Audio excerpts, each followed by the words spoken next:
Hey everyone, Rayo here, and today I'm bringing you a guide on Healbrand for the Twilight Oasis Fractal in Tier 4. Right now, I'm actually going to start off with the Valor build because it's just a lot... it is very defensive, and I am running with a good group, but it just is very comfy for this, and it'll be easier to play while I'm explaining. If you want to check out all the different Healbrand builds that I use, then you can go ahead and check out the video description for a link to that Healbrand build video. Anyways, so right here we are just skipping through all of the ads. What I'm going to do is a line of warding to kind of prevent ads from chasing us a little bit. That way we can just jump straight down. We can skip killing them. We can skip the mistlock because we're still in combat, so we can't get it anyway. And then I'm going to start right here with a boon stack. I'm going to give stability. And now one thing that's special about the sandbinder or these sandbinders is if you have a push or knockback or any sort of like CC, I guess that takes them off their feet. I don't know why. Even though they have a locked break bar, you can still knock them down and interrupt them. Not too sure why that works, but it does. So I don't know if that's a glitch, but it's been out for the longest time. So right here, we are going to move right here behind this pillar. That way we can line of sight all the ads here.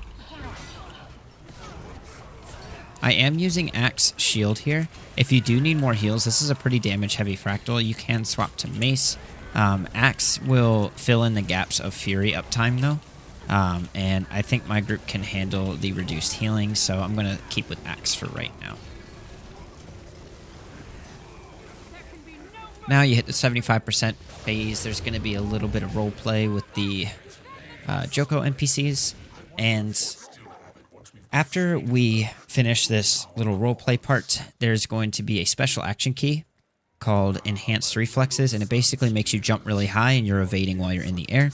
When you're out of combat, it has a 1-second cooldown. If you're in combat, it has a 5-second cooldown. So we're going to have to use this to do the next little section of the fractal. But right here, you'll see a lot of people just jump straight up right here. And since I'm in combat, it'll have Enhanced Reflexes on a 5-second cooldown. But I'm going to go this way to get out of combat. And then I'll jump up this way. Maybe I won't. There we go. And then I can just instantly jump up. It's really not a big deal because you'll get out of combat after the first jump pretty much. But yeah. So right here I'm going to swap onto staff. I'm going to jump on up. I'm going to give stability. And I'm going to boon stack. Make sure if there's layering fields, make sure to move that staff into a fire field because... the combo fields will prioritize whichever one was laid first. Now the game wants you to go this way with all the sun spears, but we're actually going to cut through and save time by going this way. Now the way that we save time is there's a little area that you can jump on right here via special action key. And since we have social awkwardness, we kind of have to go one at a time because it will knock each other off. As you can see, it's going to be a little bit difficult. If there's not social awkwardness, then you don't have to worry about this so much. But if you can nail this, it saves a ton of time. So we all did it. So I'm going to start in the F1 tome, jump on up. I'm going to pull these guys together, and then I'm going to drop fire field, blast. Now these electric fields are going to start off right away. You need to make sure that you are not standing in them and you keep moving and you don't follow anybody. If you follow someone during those electric fields, you're going to be hitting their electric fields. You can basically just strafe as I'm strafing right this second and let the fire fields finish, and then you can move back onto the group and onto the boss, and that'll function just fine. That'll avoid all the electric fields, and you won't hit anybody else's so long as you're not trailing them. The danger of those fields is that it dazes you, gives you conditions, and does a lot of damage, and it constantly interrupts you. Now, we just kind of ran in, so we're not going to do the boon stack, but right here, you can just run past all these initial ads, and you can just go straight to the elite sandbinder, because Joko's minions actually destroy a lot of these normal sun spears over here. Now stability is good for that cascading attack, because even if you don't CC the boss here or the sandbinders, then having stability through that is going to make it so your party doesn't get knocked back and put them in a vulnerable situation. And then right here, I'm just going to spam click on High Priestess Amala's break bar. Or her health bar, so I can get the right clone. Now right here I had the Moa attack, so I special action keyed to avoid it. So it's good to get into the habit of special action keying there, because it'll avoid it on you and it'll prevent anyone in the AoE from getting Moa. So I'm going to click on Amala's bar again. I'm going to figure out which clone is hers. Turns out it was right behind us. Now this phase is pretty Condi heavy as well. So you can drop your F3 tome here, and that'll help with avoiding conditions. CC, I didn't think to mention this, but CC is pretty important on this fight because after every single phase, you need to break Amala's bar in order to make it so you can move her on to the next phase. So I would suggest bringing Sanctuary here and running Virtues, which I didn't think to do here, but luckily we have enough CC that I didn't have to do that. But if your group is struggling, I would recommend going Virtues to get that reduced cooldown on Sanctuary, because that is a pretty hard CC carry. Right there you can see there's a Shockwave. You can use the special action key to avoid that Shockwave as well. So we just did the phase. We CC'd Amala. Now we are finishing the Priestess Amala, and then we're going to move on to the Duena phase, which has those electric fields that I was mentioning earlier on that final Sandbinder. So, starting off right away, we're going to just sidestep. As you can see, I'm strafing, avoiding all of it, and then I'm going to dodge back onto the group. We have the Shockwave. Shockwave can kind of be hard to see, but as you do the fight more, you'll be able to see it. She kind of puts her scythe up in the air, and there's a tiny little AoE in front of her. And right here, I'm just kind of focused on supporting the group after I stack my boons, dropping fields for sustained healing. That special attack, you want to make sure that you just special action key. You can do it right in the center. That way you avoid every single AoE.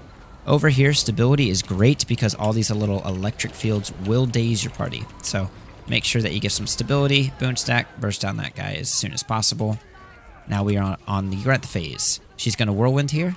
Does an insane amount of damage, so just do not stand directly behind her, or definitely not in that field. Shockwave and a special action key. You can also dodge it. You can dodge this Scythe Swipe. That's a pretty standard auto attack between all phases. Dodging is good, just because you're Healbrand, so you heal at the end of your dodge. Projectile Reflex are good here for the worms, but Shield 5 should be enough. The burn phase here is pretty short. Then we have the Grenth Legend. Same with all legends. Also, you have this determination buff. If anyone dies at the end of a phase, then if you complete the phase, then they will be resurrected at the end of it. So right now we are on the Balthazar phase. Balthazar phase is one of the harder fights as well, because she also gets protection and a lot of might, so she hits a lot harder. So making sure you time those Aegises are good. That Meteor Strike will one-shot, so you have to dodge it. Special action key, you can also Aegis. You just have to be careful because there's the Shockwave that comes out as well. Right here, you're going to want to have some stability as well. So I went straight into F3 tome to give stability because the boss only has 5% left. Stability just to keep up with my boon stack, and she should be down here. Alright, so that was a very, very, very long-winded guide. It was very fast-paced, but if you were to kind of chunk this up, you might have to take a couple watches of the video, or you might have to run this a few times yourself to see all the different things happening. But when it comes to this, that fractal, just note that a lot of the auto attacks are the same. The things that are consistent are the auto attacks. Aside from the auto attacks, the Shockwave, where she slams her scythe into the ground, that's consistent on all phases. So each phase has a special kind of mechanic, and you always have to CC at the end of every single phase. So if you can see the similarities between each phase and just point out those god-specific attunement special attacks that she does, then it'll make digesting this fractal a lot easier. Another key note here that I wasn't able to mention because we didn't wipe, if you wipe and you got to the Duena phase, the lightning phase, then you will start the fight at the Duena phase instead of starting all the way over, so there is a benefit in case your group is struggling. So pressure points on this fight are the Lissa phase, the very first one with all the clones, because there's a lot of condition pressure. The Duena phase, because there's a lot of dazes, conditions, and just hard-hitting damage. And then the Balthazar phase, of course. Those are the three pressure phases that I see on a lot of groups. But anyways, guys, if you have any questions, like I said, I know it was rapid fire. There's a lot of information in a small amount of time. Make sure to drop a comment down below and let me know what questions you have if you need any clarification. And I will do my best to help you. Anyways, guys, this is Rayo, and I'll see you next time. Take care.